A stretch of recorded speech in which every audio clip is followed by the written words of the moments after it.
एक बार देवनारायण भगवान का जयकारा करेंगे। मैं समझता हूँ इस वीर जाति के वीर पुत्रों के लिए, उस शेर के लिए इससे बड़ी श्रद्धांजलि कोई हो नहीं सकती। बोलिए देवनारायण भगवान की। बहुत बहुत धन्यवाद। दोनों हाथ उठा के जयकारा करने वालों की इस मंच की गरिमा को मैं समझता हूं और इस मंच के अदब को भी मैं समझता हूं और इस मंच के समय के महत्व को भी मैं समझता हूं। इसलिए कर्नल साहब के सारे कृतित्व और व्यक्तित्व को बहुत संक्षिप्त में अगर आप लोगों से आग्रह करूं, क्योंकि मुझे भी सौभाग्य मिला है उनके साथ काम करने का।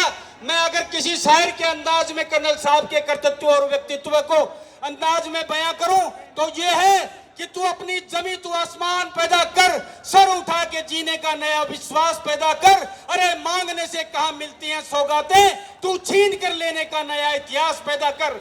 ऐसे कर्नल साहब थे जिन्होंने कभी मांग के कुछ नहीं लिया, छीन के लिया।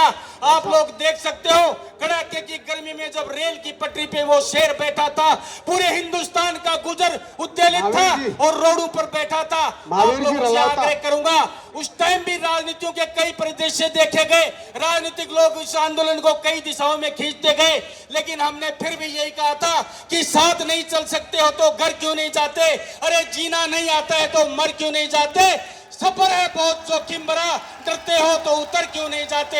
ऐसे थे हमारे कर्नल किरोड़ी सिंह बैंसला, जिन्होंने 5% का आरक्षण देकर इस समाज को नहीं, एमबीसी समाज को एक दिशा दी। मैं इस युद्ध पुरुष को श्रद्धांजलि देना चाहता हूं और नमन करना चाहता हूं उस माता की कोख को जहां से कर्नल किरोड़ी सिंह बैंसला जैसे वीर पैदा हुए।